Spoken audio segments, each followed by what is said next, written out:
ఓం శ్రీమాత్రే నమః. ఛానల్లోకి స్వాగతం అండి. ఈ రోజు వీడియోలో మనం మీనరాశి వారికి సంబంధించిన పూర్తి వివరాలు తెలుసుకుందాం.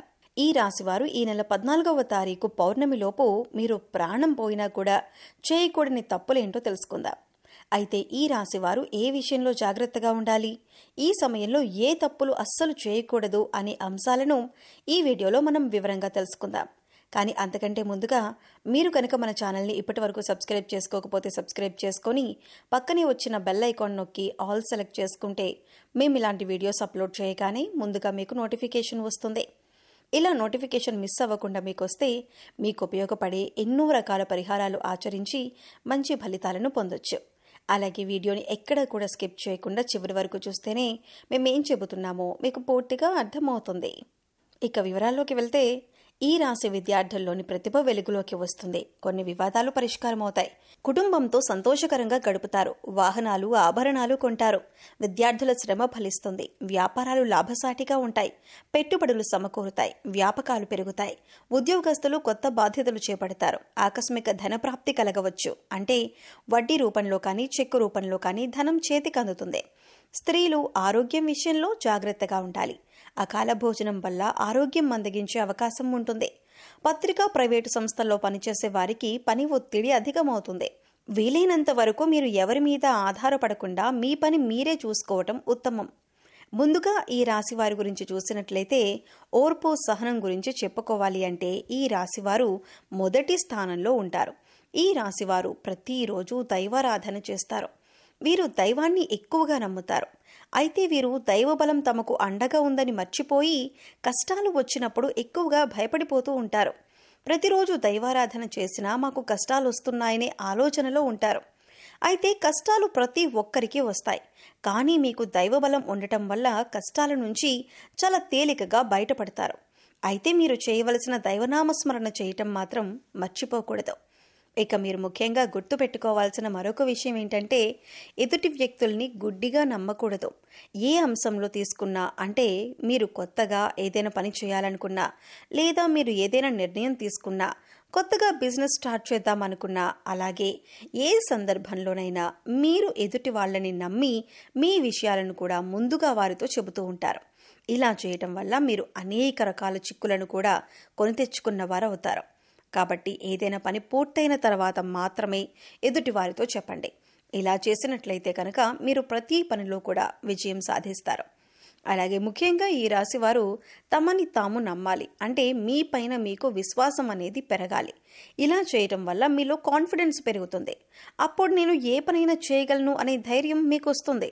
ఎందుకంటే కొన్ని సందర్భాల్లో ఈ రాశివారు నేను చేస్తున్న పని అవుతుందో లేదో అనే ఆలోచనలో ఉంటారు. ఇక ఇటువంటి ఆలోచనల వల్ల మీరు చేసే పనుల్లో తడబాటు ఏర్పడుతుంది. తప్పులు చేసేందుకు ఎక్కువ అవకాశాలు ఉంటాయి. అందుకోసం ఎటువంటి ఆలోచన మీకు అవసరం లేదు. ఎందుకంటే మీరు దైవారాధన చేస్తారు. దైవబలం మీకు అండగా ఉంటుంది. కాబట్టి మీపై మీరు నమ్మకాన్ని పెంచుకోండి. ఈ రాశి వారికి ప్రస్తుతం అనుకూలమైన రోజులుగా చెప్పుకోవచ్చు. మీరు ఏ పని చేపట్టినా కూడా విజయవంతంగా పూర్తి చేస్తారు. అయితే మీరు కొన్ని పనులను చేయకుండా ఉండటం వలన ఈ ఫలితాలు మరింత అనుకూలంగా మారి మీకు సత్ఫలితాలను తీసుకొస్తాయి. ముఖ్యంగా మీరు ఈ 5 తప్పులు చేయకుండా ఉంటే ఈ రోజుల్లో మీరు ఏ పని చేసినా కూడా దాంట్లో మీరు సక్సెస్ చూస్తారు. ఇక మీ విజయాన్ని చూసి మీకు మానసిక ఆనందం కలుగుతుంది. మీ విజయం మీకు మాత్రమే కాదు, మిమ్మల్ని నమ్మిన వారికి, మీ శ్రేయోభిలాషులకి, మీ కుటుంబ సభ్యులకి కూడా ఆనందాన్ని కలిగిస్తుంది.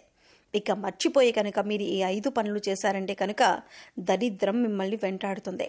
అయితే ముఖ్యంగా మీరు చేయకూడని ఆ 5 పనులేంటో వివరంగా తెలుసుకుందాం. అందులో మొదటిగా చీకటి పడిన తర్వాత ముఖ్యంగా దీపాలు పెట్టే వేళ అంటారు. ఈ సమయంలో ఎవరైనా పెరుగు అడిగితే వారికి పెరుగు ఇవ్వకూడదు. ఎందుకంటే చీకటి పడిన తర్వాత, అంటే దీపాలు పెట్టే సమయంలో పెరుగు ఇవ్వటం వల్ల దరిద్రం మిమ్మల్ని వెంటాడుతుంది. ఇక మరొక పని మీరు చేయకూడనిది ఏంటి అంటే ఇల్లు తుడిచే చీపురిని తొక్కటం కానీ, లేదా ఈ చీపురిని బీరువాకి ఆనించి పెట్టడం కానీ చేయకూడదు. చీపిరిని మనం శుభ్ర లక్ష్మీదేవతగా భావిస్తాం. అలాగే ఇంట్లో ఉండే బీరువాను కూడా పరమ పవిత్రంగా లక్ష్మీదేవిగా భావించి పసుపు రాసి బొట్టు పెడుతూ ఉంటాం. రెండింటిని లక్ష్మీదేవిగా భావించినప్పటికీ కూడా చీపిరిని మాత్రం బీరువాకి తగలనివ్వకూడదు. అంటే బీరువాకి ఆనించి ఉంచకూడదు. కొంతమందిని చూసుకున్నట్లయితే చీపురిని బీరువా పక్కన పెడుతూ ఉంటారు. ఇది చాలా తప్పు.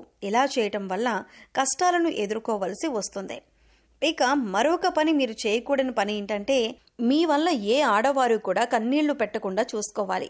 అది మీకు తెలిసిన వారైనా, కుటుంబ సభ్యులైనా, లేదా ఇతర ఏ స్త్రీలైనా సరే, మీ వల్ల స్త్రీలు కంటతడి పెట్టకుండా చూసుకోండి. మీ వల్ల స్త్రీలు ఏడ్చినా, బాధపడినా మీరు కష్టాలు కొని తెచ్చుకున్న వారవుతారు.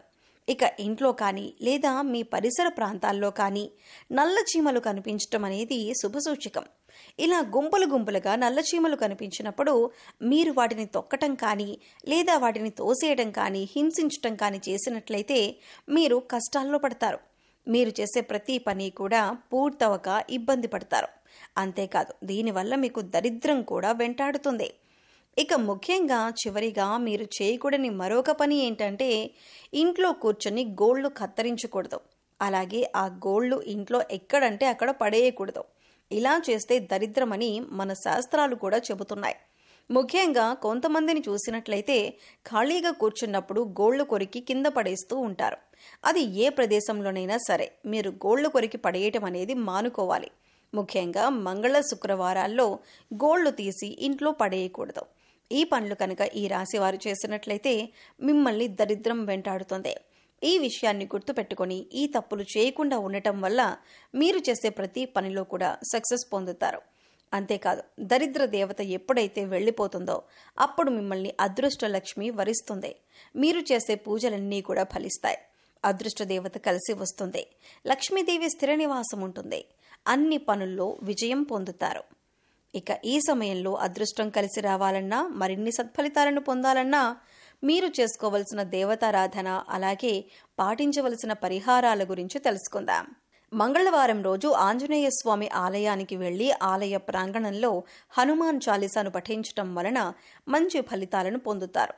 శుక్రవారం రోజు అమ్మవారి ఆలయానికి వెళ్లి అమ్మవారికి చీర, గాజులు, పువ్వులు సమర్పించటం వలన మీరనుకున్న పనులను దిగ్విజయంగా పూర్తి చేయగలుగుతారు.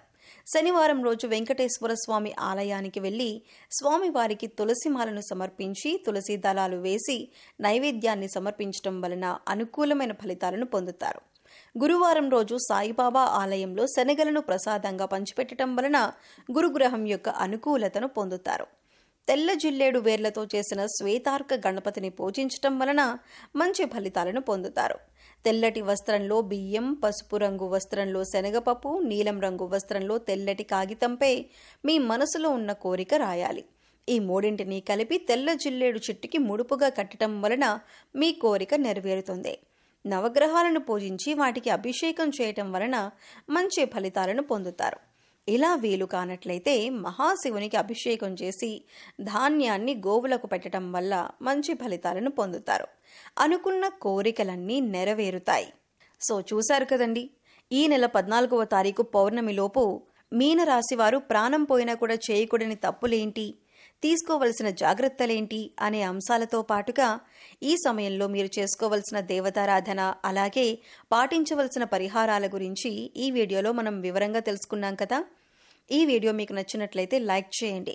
మీ ఫ్రెండ్స్ అండ్ ఫ్యామిలీ మెంబర్స్లో ఎవరైనా మీనరాశి వారు ఉన్నట్లయితే వారితో ఈ వీడియోని షేర్ చేసుకోవడం మర్చిపోకండి. అలాగే ఇప్పటి వరకు మన ఛానల్ని కనుక సబ్స్క్రైబ్ చేసుకోకపోతే సబ్స్క్రైబ్ చేసుకొని పక్కనే ఉన్న బెల్ ఐకాన్ నొక్కి ఆల్ సెలెక్ట్ చేసుకుంటే మేము ఇలాంటి ముఖ్యమైన విషయాలు తెలియజేసినప్పుడు మీకు నోటిఫికేషన్గా వస్తుంది. మరో చక్కటి వీడియోతో మళ్ళీ కలుద్దామండి. ఓం శ్రీ మాత్రే నమః.